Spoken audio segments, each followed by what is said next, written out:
Dalam situasi krisis, operasional adalah pekerjaan yang sangat-sangat diandalkan oleh perusahaan. Terutama jika Anda berada di industri atau dalam pekerjaan yang harus cepat dalam melayani customer.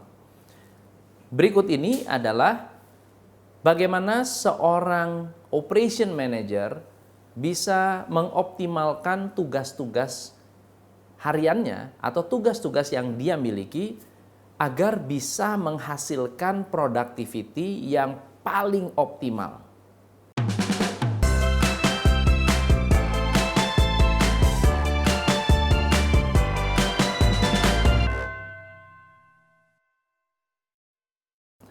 Tugas pertama seorang operation manager adalah day-to-day activity. Jadi peran pertama adalah memastikan semua karyawan, semua departemen, semua grup, kalau Anda memiliki kelompok-kelompok supervisor, mengerti fungsi dan tugas hariannya. Seorang operation manager harus bisa memastikan bahwa semua orang yang sudah memiliki posisi, memiliki rutinitas yang tertulis. Yang kedua, seorang operational manager harus menguasai staffing. Ada banyak sekali orang yang asal menempatkan orang. Ternyata menempatkan orang di tempat yang salah menghasilkan bencana. Jika Anda menempatkan orang yang tepat di tempat yang tepat, menghasilkan sebuah kemenangan. Nah, sebagian besar pengusaha mengharapkan bahwa operation manager bisa menemukan orang yang tepat, merekrut orang, melatih orang, dan juga memastikan orang bisa cepat terlibat dalam pekerjaan yang produktif. Nah, yang jadi tantangan terbesar adalah operation manager yang tidak menguasai ilmu staffing akan ketinggalan. Yang ketiga, seorang operation manager harus memastikan bahwa goal perusahaan yang besar berhubungan dengan goal operasional. Kalau goal perusahaan jangka pendek, jangka menengah, jangka panjang adalah ingin mencetak profit, maka seorang operation manager harus bisa memikirkan bagaimana cara menjalankan bisnis dengan efisien. Kalau seorang operation manager memiliki target yang berbeda, memiliki goal yang berbeda dengan apa yang diinginkan oleh perusahaan, maka target perusahaan yang sudah ditetapkan, yaitu profit, justru tidak akan pernah tercapai. Kalau perusahaan bilang, saya ingin menambah jumlah customer, berarti tugas operasional bukan hanya sekedar memperbesar kapasitas, tapi juga meningkatkan kecepatan dalam pengiriman, kecepatan dalam pelayanan. Jadi goal operasional harus berkaitan dengan goal besar perusahaan. Yang keempat adalah sebagai jembatan penghubung.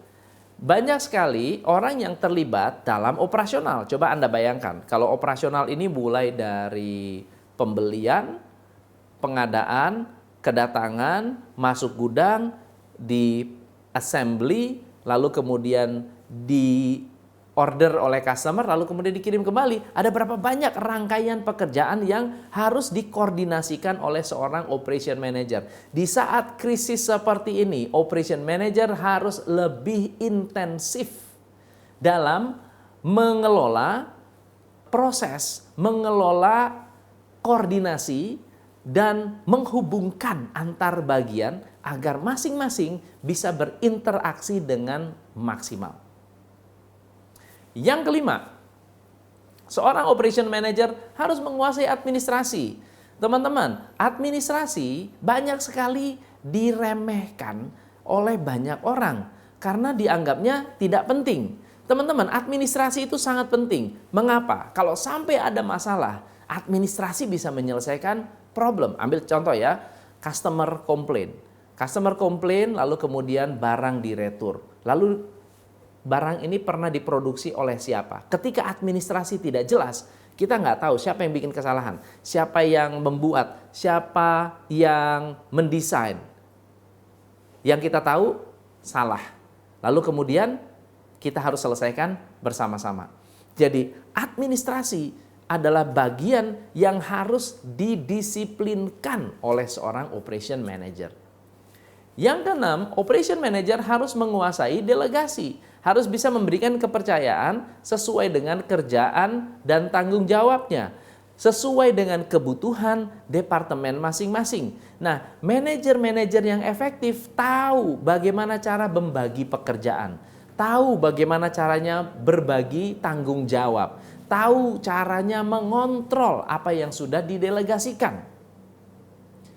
Yang ketujuh, seorang operation manager harus tahu cara memotivasi seseorang, memastikan Anda menjadi seorang pemimpin yang dihormati, pemimpin yang direspek, pemimpin yang bisa membuat semua karyawan merasa tenang berada dalam bimbingan dan pimpinan Anda.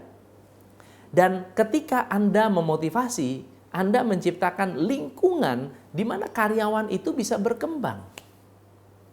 Yang kedelapan, seorang operation manager harus tegas dengan kebijakan. Nah, manajer operasional yang lemah, yang mudah digoyang, yang mudah dimanipulasi oleh karyawan akan sulit sekali untuk menegakkan sebuah kebijakan. Dan tugas kita adalah memastikan kebijakan dijalankan, tujuannya adalah agar profitable, agar bisa berjalan secara tersistemasi dan bisa langgeng. Tidak terjadi banyak konflik. Yang kesembilan, seorang operation manager harus memahami teknologi. Harus bisa memperkenalkan dan mendorong karyawan untuk menggunakan teknologi-teknologi yang mempercepat proses kerja. Nah, kebanyakan para operation manager ini tidak hanya memikirkan pekerjaan rutin, tapi juga harus memastikan punya inovasi ke depan dengan adanya teknologi seperti sekarang. Kalau karyawan Anda tidak tahu cara menggunakan teknologi Excel, Word, PowerPoint, atau mungkin hari ini sudah harus menggunakan Google Hangout atau Zoom, atau menggunakan teknologi lain yang ternyata bisa mendukung, ternyata ini adalah tugas operation manager.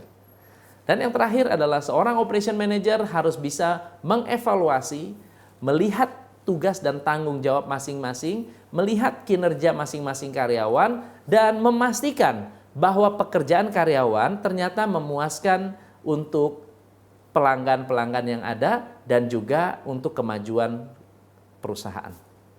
Teman-teman, kalau 10 hal ini dilakukan oleh seorang operation manager, krisis maupun tidak krisis, bisnis Anda pasti tetap sukses bertumbuh luar biasa. Semoga bermanfaat. Saya Tom MC Ifle, salam pencerahan. Hanya di Top Coach Indonesia.